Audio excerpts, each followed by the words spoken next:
Ini adalah kisah yang nyata ini ya. Sahabat saya, kawan yang sangat saya cintai, namanya Andrian Firdaus. Apa itu Firdaus?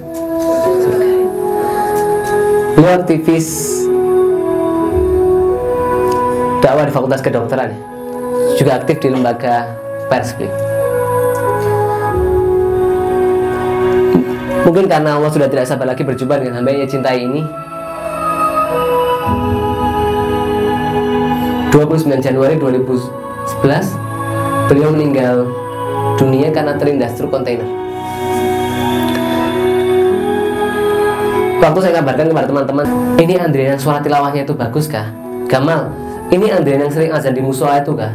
Gamal, ini Andrian yang suara koriknya itu bagus kah?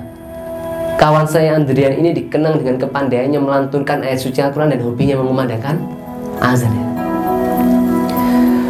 Bahkan ketika beliau tiada itu, saya masih ingat setiap hari Minggu sore beliau mengumpulkan mahasiswa kedokteran untuk mengajarkan bagaimana Ustadz untuk mengajarkan bagaimana melantunkan Quran dengan baik ya. Hidup ini kan tidak terasa ya. Sekarang saya usia 26 tahun, cepat sekali kan. Saya pernah tanya paman saya usia 49 tahun, beliau bilang iya hidup ini gak terasa kan. Sekarang paman tiba-tiba sudah usia sekian.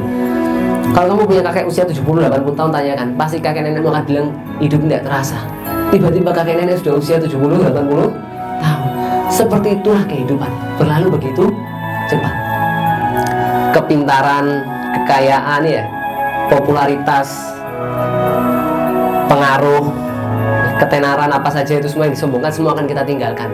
Tapi betapa kita lalai mengingat ya, satu obat mujarab yang saya sering pakai untuk menahan ambisi pribadi, itu adalah mengingat kita itu akan pernah sekarat di rumah sakit, atau mungkin nanti kita juga akan sampai ke liang lahat. Itu semua menanti.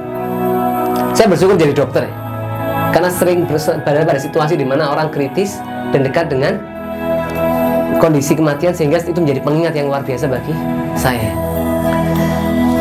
Tiap-tiap yang berjiwa akan merasakan mati. Apabila telah datang ajal mereka, maka mereka tidak dapat mengundurkannya barang saat pun dan tidak pula mendahulukannya.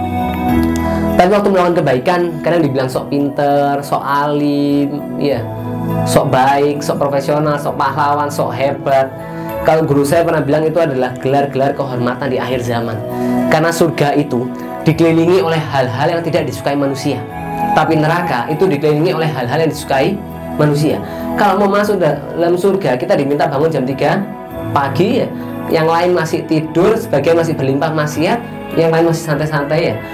Kita diminta bangun merasakan dinginnya air wudhu, terus keluar rumah ke masjid, mengorbankan waktu, tenaga, pikiran semua untuk kebaikan ya. Tapi kalau masuk neraka gampang, bangun jam 8 pagi ya, santai-santai, hidup easy going ya, hanya untuk kepentingan pribadi, semua tidak peduli kebermanfaatan. Tapi rasa cinta kita kepada surga itu mengubah hal-hal yang tidak kita sukai menjadi kita cintai, dan rasa takut kita kepada neraka itu mengubah hal-hal yang kita sukai menjadi kita benci.